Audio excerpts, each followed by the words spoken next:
Bonjour à tous et bienvenue pour la dernière journée de cette école à la maison, puisqu'à partir de la semaine prochaine, le jeudi, on pourra reprendre l'école à l'école, avec bien sûr quelques petites différences. En attendant, on y va pour le travail de jeudi 7 mai, puisque vendredi c'est le 8 mai, c'est férié. Allez, c'est parti! Vous commencerez votre journée à travailler en vocabulaire. C'est la dernière fois qu'on travaillera sur cette notion-là, sur la notion de préfixe et de suffixe.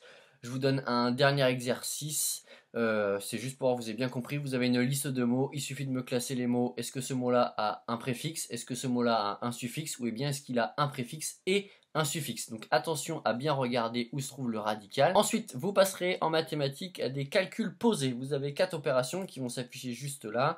2 divisions et 2 multiplications. Pour les divisions, même chose que d'habitude, on n'a pas vu à virgule. On va essayer de le voir ensemble là sur le mois de mai et de juin. Donc pour aujourd'hui, en tout cas pour jeudi, il n'y a que des résultats soit justes, soit avec un reste. Enfin, vous poursuivrez cette matinée en numération. Pour les CM1, j'aimerais que vous me représentiez les fractions qu'il y a là. 1 demi, 3 quarts, 7 huitièmes et 5 demi. Sur des rectangles, sur des cercles, comme vous voulez, du moment que les fractions sont bien respectées. En ce qui concerne les CM2, vous, j'aimerais que vous me représentiez en nombre décimal les fractions décimales qui vont s'afficher en dessous. 142 dixièmes, 741 centièmes, 37 621 millièmes et 972 millièmes. Si jamais vous avez un doute, pensez à réutiliser votre tableau.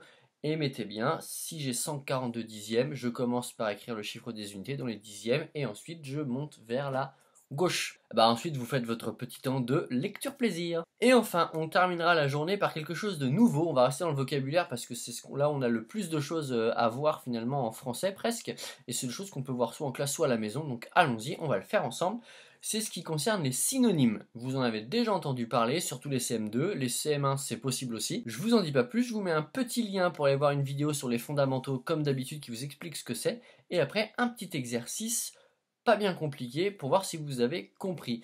Je vous rappelle que si jamais c'est trop difficile, ne vous inquiétez pas, on va continuer à travailler dessus jusqu'à la fin de l'année scolaire. Enfin voilà, je vais faire un petit mot pour comment ça va se passer pour ceux qui seront à l'école et ceux qui seront à la maison. Pour ceux qui seront à l'école, vous serez par groupe, soit vous viendrez à l'école le lundi, le mardi, soit vous viendrez à l'école le jeudi et le vendredi. En classe, on va continuer de faire des exercices qu'on a l'habitude de faire ensemble, on va découvrir des nouvelles notions qu'on va découvrir ensemble et s'entraîner. Beaucoup de lecture, beaucoup de numération, de calcul, de problèmes et de conjugaison. On va très peu faire de sciences, de géographie ou d'histoire, ça va être vraiment par petites doses. On va surtout consolider tous les acquis importants pour l'entrée en 6e ou pour l'entrée en CM2. Pour ceux qui seront à la maison, ne vous inquiétez pas, c'est hors de question que je vous laisse tomber. Je pourrais pas me dédoubler et être et avec vous à la maison et avec ceux qui seront en classe, mais c'est prévu que je vous envoie tout ce que je vais faire en classe, je vais vous l'envoyer par mail parce que c'est hors de question que je vous laisse tomber et que vous ne travaillez pas jusqu'à la fin de l'année scolaire. Donc je vous enverrai tout ce qu'on va faire en classe.